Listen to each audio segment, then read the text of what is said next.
Delhi police की crime branch ने राजधानी में नशे के कारोबार पर बड़ी चोट की है। पूर्व दिल्ली के सक्रिय एक बड़े हेरोइन सिंडिकेट का भांडाफोड़ करते हुए दिल्ली पुलिस ने नंद नगरी की 2 महिलाओं को गिरफ्तार किया है।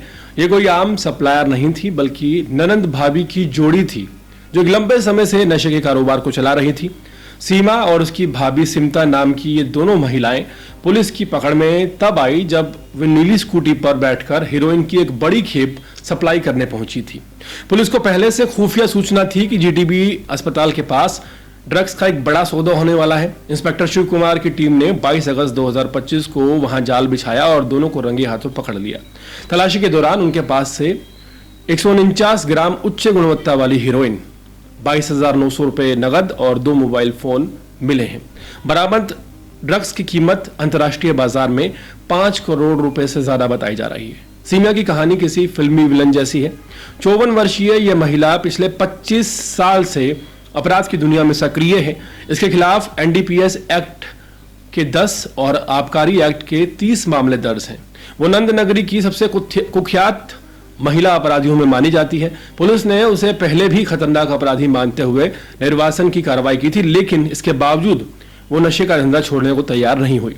इतना ही नहीं, इसके दोनों बेटे भी ड्रग तस्करी में शामिल हैं।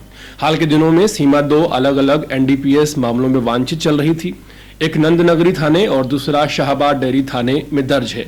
सीमा अकेले ये नेटवर्क नहीं चला रही थी, उसके साथ उसकी भाभी सिमता खड़ी थी जो शाहदरा के कस्तूरबा नगर की रहने वाली है और उम्र में उससे छोटी है। 43 साल की सिमता का रोल पर्दे के पीछे रहने का था और माल छिपाने का था, पेडलर्स तक सप्लाई करने का और इलाके में छोटी छोटी डीलिंग करने में मदद करने का था। उसके खिलाफ भी आबकारी और एनडीपीएस एक्ट की कई केस पहले दर्ज हैं। यानी ये ननंद भाभी की जोड़ी दिल्ली में पूरी तरह से अपराध की साझेदारी में बंधी हुई थी। इन दोनों का नेटवर्क काफी संगठित था। दिल्ली एनसीआर से हीरोइन खरीदकर वे खास तौर पर नंद नगरी और आसपास के इलाकों में सप्लाई करती थी। सीमा खरीद से लेकर बड़ी सप्लाई तक सब कुछ खुद संभालती थी, जबकि सिमता छोटे स्तर पर माल की डिलीवरी कराती थी। पुलिस की नजर में नंद नगरी का इलाका लंबे समय से नशे का हॉटस्पॉट रहा है और सीमा का घर इस कारोबार का ठिकाना बन चुका था।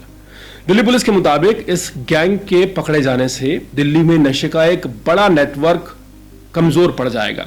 DCP crime branch Sanjeev Kumar Yadav ने कहा है कि यह गिरफ्तारी नशा मुक्त भारत अभियान की बड़ी सफलता है। पूछताछ से उम्मीद है कि इस नेटवर्क से जुड़े और बड़े सप्लायर्स का नाम भी सामने आएगा।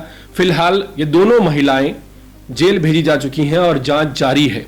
दिल्ली की घनी आबादी वाले इलाके लंबे समय से ड्रग माफियाओं के निशाने पर रहते हैं। बेरोजगारी और गरीबी के चलते यहाँ नशे का फैलाव ज्यादा होता है और तस्करों को आसानी से यहाँ पर खरीदार मिल जाते हैं। नंद नगरी का नाम पहले भी इस कारण बदनाम रहा है। इस बार ये ननंद भाभी की जोड़ी गिरफ्तार हुई है। यह साफ कर दिया गया है कि अब ड्रग माफियों का चेहरा सिर्फ पुरुष अपराधियों तक सीमित नहीं है। महिलाएं भी इस अंधेरे धंधे में बराबरी से उतर चुकी हैं और पूरा गैंग चला रही हैं। सीमा और सिमता की गिरफ्तारी ने सिर्फ ना पुलिस की बड़ी जीत है, बल्कि उन परिवारों के लिए भी एक बड़ी राहत है जिनके बच्चे जो हैं नशे की गिरफ्त में दिन ब दिन जाते जा रहे हैं और कई घर बर्बाद हो रहे हैं। हाल फिलहाल राजधानी दिल्ली में क्राइम ब्रांच ने एक बड़ी सफलता हासिल की है और ननंद भाभी की इस नशीली जोड़ी को गिरफ्तार कर लिया है।